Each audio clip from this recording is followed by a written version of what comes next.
You can take a look at the world and honestly say things are not the way they once were. We are being met with disaster after disaster, and with each catastrophe or accident, there seems to be a long-term effect. Fukushima, Chernobyl, the 3 Mile Island nuclear reactor meltdown of 79, the reactor explosion in Meta, Italy of 76, the BP oil spill, the Gulf War oil spill and Kuwait oil fires, the Exxon Valdez oil spill, the chemical plant explosions in China, Castle Bravo, the thermonuclear hydrogen bomb explosion in the Marshall Islands. I know I'm jumping around, but the point is, I could keep going and going.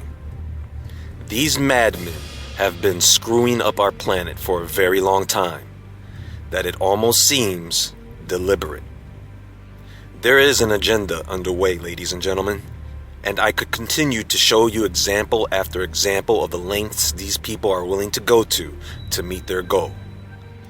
It looks as if they are trying to decrease the human population significantly and basically render our planet uninhabitable, by humans anyway. That's right, I'm going to discuss something that borders reality and fiction, and it exists only as a possible truth outside the confines of disbelief. That is about making the planet a suitable habitat for non-human entities. The malevolent terraforming of Earth.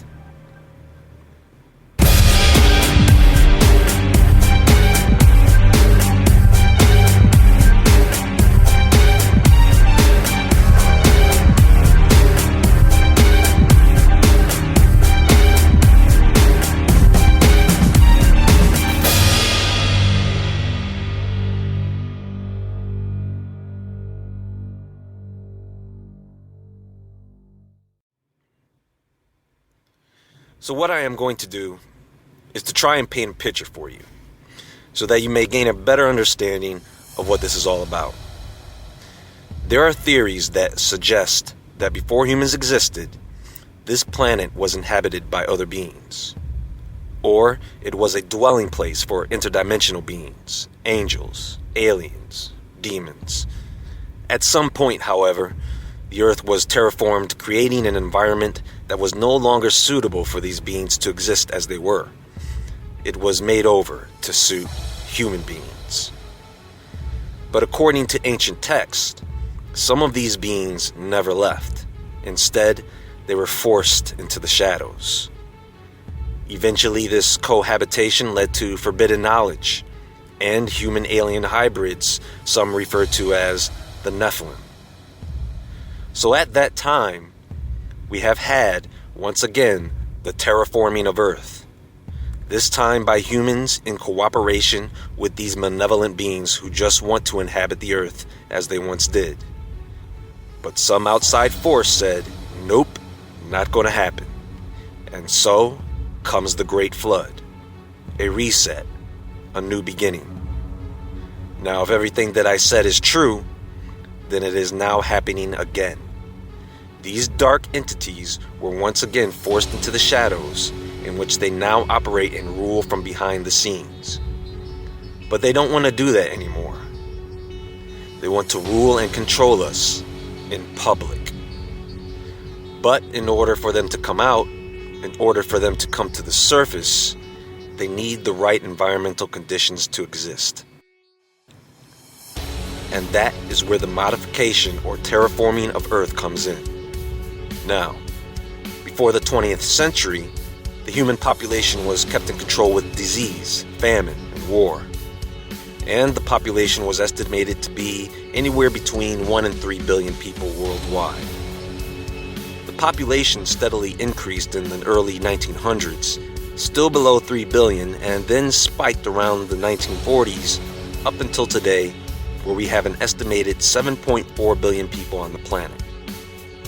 Along with this dramatic increase in population starting in the 40s, we had a dramatic advancement in certain technologies and other sciences, such as nuclear energy and vaccines, right around the time the UFO phenomenon went mainstream. Now, how convenient is that? It is also around that time where these environmental disasters begin to occur, starting with the bombing of Hiroshima and Nagasaki. Were these advancements, forbidden knowledge, reintroduced to us by these ancient beings once again, to help us terraform the planet at an accelerated rate, making the environment more suitable to their biology, resulting in the changing of our biology? There is a growing number of locations that are off limits to us by law, and if they are not restricted by law, they are restrictive because of their location. Think about it. How many places exist in the world where people are not allowed to go? Or they are places that are just too hard to get to without somebody possibly being killed. The majority of us are not going into space. We're not going to Antarctica. We're not exploring the oceans. We're not going into caves. We're not even going into the forest like that. There are very few select individuals who do these things, folks, and they know all about the restrictions and dangers. Aside from that, there are places that are now too toxic for anyone to visit, let alone inhabit, such as Fukushima, Anthrax Island, and these other nuclear and biochemical waste dumps, which seem to be trending real estate these days. I don't even know if there's any clean place left in the US. It seems as though every city and every state has its own chemtrails, polluted water, GMO food contamination, and just a flat-out high rate of death. This is not by accident, folks. This is being done on purpose. We can clearly see what they are doing because these dark forces need our permission to do what they do. This is why they put things out in front of you, to get you to be okay with it. They want you to be okay with sexual perversions using porn. They want you to be okay with violence using movies and news reports. They want you to be okay with the life-sucking, genetically modified, DNA-altering poison we call food these days. They want you to get used to pharmaceuticals and frequency-altering vaccines. They want you to be okay with them spraying our skies non-stop. They want you to be perfectly fine with the power plants melting down and oil and other deadly chemicals spilling all over the place. They needed our permission to first accept and get used to the idea of abortion, so that they could then get you to accept the idea of using those aborted fetuses for scientific study. Now, they can experiment with human and animal embryos for hybridization, with public support. Well, they're trying to find cures for certain diseases, man. Can anyone please explain to me how making a teenage mutant ninja turtle helps us to find a cure for a disease, when they know these cures already exist? Our tolerance of these things, folks, is backfiring on us. The destruction of our atmosphere and irradiation of the earth is making this place livable for who? Maybe they want to bring in a new genetically modified human. I don't know. But what types of beings are going to be coming out of the ground when the temperatures and toxic air is just right? Those of you who are familiar with the Wigner effect know that radiation will rip holes in the atomic structure of matter. What do you think this radiation is doing to space-time? The same thing CERN is doing, poking holes in our dimensional fabric, so that other beings can slip through perhaps. I know these theories are way out there, folks, but we find in the Bible and other ancient texts that this has happened before. And if you believe that, then you know it can happen again, and is happening. I really think they want things to be the way they were during the days of Noah.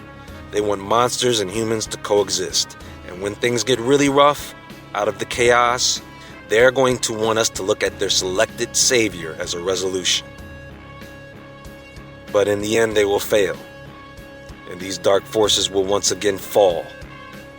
There will be another reset, and we will be better off.